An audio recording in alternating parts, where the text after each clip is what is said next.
Hello everyone, welcome to Moon nursing tutorial. आज का हमारा टॉपिक है क्वालिटेटिव रिसर्च प्रोसेस। ये आपका रिसर्च का चैप्टर नंबर 2 है। तो सबसे पहले हम देखेंगे इंट्रोडक्शन। क्या लिखा है इसमें?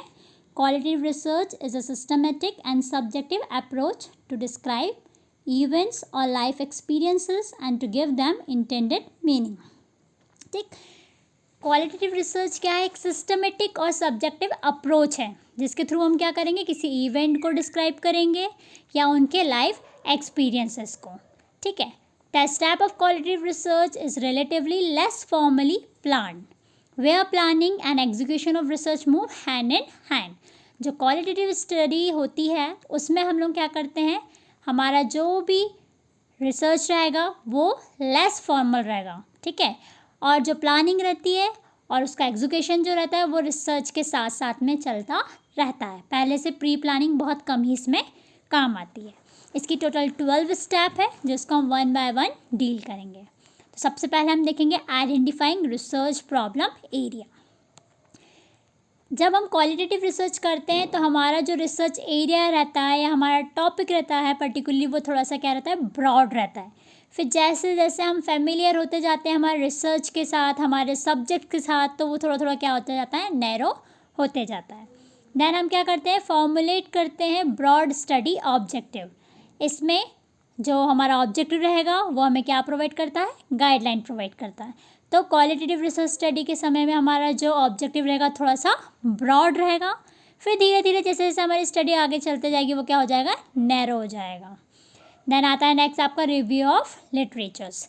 तो आपका रिव्यू ऑफ लिटरेचर्स में बहुत ज़्यादा इंपॉर्टेंट हो जाता है, बहुत ज़्यादा एक हेल्पफुल तरह से काम करता है। क्यों? क्योंकि क्वालिटेटिव रिसर्च स्टडी में हमको फिनोमेना के बारे में पढ़ना है, तो हमारे पास उसके बारे में नॉलेज उतना ज़्यादा रहता नहीं है, हमें हमारे सब्जेक्ट के बारे में ज़्यादा नहीं पता रहता है। तो ये रिव्यू ऑफ लिटरेचर हमारे लिए थोड़ा सा हेल्पफुल हो जाता है। ठीक है, जिससे हम लोग अपना थोड़ा सा प्लानिंग कर सकते हैं कि आगे हमें कैसे एग्जीक्यूट करना है। देन आता है entry in the research setting. आप इसमें क्या करते हो, ये बहुत ज़्यादा इंपॉर्टेंट स्टेप है। यहाँ पर आप क्या करोगे, उस पर्टिकुलर जगह में जहाँ आप जिन लोगों पे रिसर्च करने वाले हो वहाँ आपको एज अ रिसर्चर खुद जाना पड़ता है। क्यों? क्योंकि आपको उनके बिहेवियर को स्टडी करना है, उनके क्वालिटी को स्टडी करना है, उनके लाइफ एक्सपीरियंस को स्टडी करना है। तो आपका वहाँ एंट्री होना बहुत ज़्यादा इंपॉर्टेंट हो जाता है। यहाँ पर आपको इस स्टेप को करने के लिए आपको पहले से परमिशन लेनी पड़ती है वहाँ के अथॉरिटी पर्सन से, वहाँ के की पर्सन से जो कि रिस्पॉन्सिबल है उस जगह पे। देन आप सेलेक्ट करते हो रिसर्च डिज़ाइन को, रिसर्च अप्रोच को। तो इसमें आपके 5 टाइप के रिसर्च अप्रोच होते हैं, रिसर्च डिज़ाइन होते हैं, जिनको हम वन बाय वन सब डील करेंगे हमारे नेक्स्ट वीडियो में। तो वो कौन कौन से हैं? Phenomenological, grounded theory, ethnography, case study, historical and action research. Next हमारा आता है सेलेक्टिंग अ स्मॉल सैम्पल। यहाँ पर हमारे लिए क्वांटिटी ज़्यादा मायने नहीं रखती, यहाँ हमारे लिए क्वालिटी ज़्यादा मायने रखती है। इसीलिए हमारा जो सैम्पल रहता है वो थोड़ा सा छोटा रहता है। हमें यहाँ पर क्या करना है, इन डेप्थ स्टडी करना है, उनके बारे में जानना है। तो हम थोड़ा सा छोटा सैम्पल लेके यहाँ कंडक्ट करते हैं। देन आता है एस्टैब्लिशिंग इथिकल कंसिड्रेशन। ठीक है, इथिकल कंसिड्रेशन का हमको ध्यान रखना पड़ता है। क्यों? क्योंकि हम लोग जब नर्सिंग में हम रिसर्च करते हैं तो मेनली हमारा जो सब्जेक्ट होता है वो क्या रहता है, कोई ह्यूमन बींग्स रहते हैं, हमारे पेशेंट्स रहते हैं। तो मेनली हमको एथिक्स का बहुत ज़्यादा ध्यान रखना पड़ता है। तो कुछ ऐसे चीज़ें हैं जिसका हम ध्यान रख के हमारे एथिक्स को फॉलो कर सकते हैं। जैसे उनको क्या करना, उनसे कंसर्न ले लेना। ठीक है, एरर को कम करना, हम हमारे सब्जेक्ट से जस्टिस करना और उनके डाटा को कॉन्फिडेंशियलिटी मेंटेन करके रखना। देन हम क्या करते हैं, कलेक्ट करते हैं डाटा को। तो ये बहुत ज़्यादा इंपॉर्टेंट और टाइम कंज्यूमिंग स्टेप होता है। हम यहाँ पर 2 मेथड मेनली यूज़ करते हैं। कौन सी? इंटरव्यू और ऑब्जर्वेशन मेथड। ठीक है, हमको जब डाटा कलेक्ट करना है तो थोड़ा सा ध्यान रखना है कि हम रिपोर्ट बिल्डअप करके रखें, हमारा कॉन्फिडेंस लेवल अच्छा रहे। ठीक है, जिससे हमारा डाटा कलेक्शन बहुत ज़्यादा ईजी हो जाएगा और हम सही डाटा को क्या कर पाएंगे, कलेक्ट कर पाएंगे। नेक्स्ट होता है हम ऑर्गेनाइज करते हैं डाटा को एनालिसिस के लिए। तो कुछ मेथड है जिसको हम यूज़ करके हम लोग क्या कर सकते हैं, हमारे डाटा को ऑर्गेनाइज कर सकते हैं ताकि हम उसको एनालाइज कर पाएँ।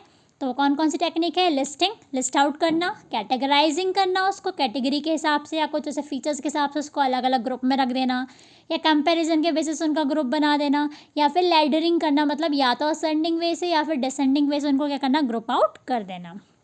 देन हम क्या करते हैं? एनालाइज करते हैं हमारा डाटा को और उसको इंटरप्रेट करते हैं। तो क्वालिटेटिव रिसर्च स्टडी बिगिंस होता है डाटा कलेक्शन के साथ। फिर हम इसमें क्या करते हैं? मेनली वर्ड पे ध्यान देते हैं, यहाँ हमारा नंबर ज़्यादा इंपॉर्टेंट नहीं होता है। लार्ज अमाउंट ऑफ डाटा को हम कलेक्ट करेंगे, जो कि बहुत सारे पेजेस भी हो सकते हैं, ठीक है। और कोई भी ऐसा यूनिवर्सली एक्सेप्टेड रूल नहीं है जिससे हम क्वालिटेटिव डाटा को एनालाइज कर पाए। द लास्ट स्टेप आती है आपकी डिसएमिनेटिंग द रिसर्च फाइंडिंग, मतलब आपने जो रिसर्च किया, जो आपने फाउंड आउट किया उस रिसर्च स्टडी से, उसको आपको लोगों तक पहुंचाना बहुत ज़्यादा इंपॉर्टेंट होती है स्टेप, एकदम लास्ट स्टेप है, बट इसके बिना रिसर्च इनकम्प्लीट होता है। यहाँ पर आप जो वे है, जिस वे से आप डिसएमिनेट कर सकते हैं वो है आर्टिकल प्रेजेंट करके या थीसिस लिख के, या आप एक अच्छा सा क्या करके रिपोर्ट प्रेजेंट करके, या फिर कोई कॉन्फ्रेंस में आप सारा आपका डिटेल आउट करके आप अपने रिसर्च के बारे में बता सकते हैं। तो हमने आज देखा कि क्या स्टेप है क्वालिटेटिव रिसर्च प्रोसेस में। तो टोटल 12 स्टेप है। सबसे पहले होती है identifying research problem area, then formulating broad study objective, review of literature, entry in the research setting, selecting research approach design, select a small sample, establishing ethical consideration, planning tool for data collection, collecting data, organizing data or analysis, analysis and interpretation of data, and disseminating the research finding. अगर आपको इससे related कोई भी doubt है तो आप मुझे comment कर सकते हैं। Thank you, do like and share, please subscribe my channel. Thank you everyone.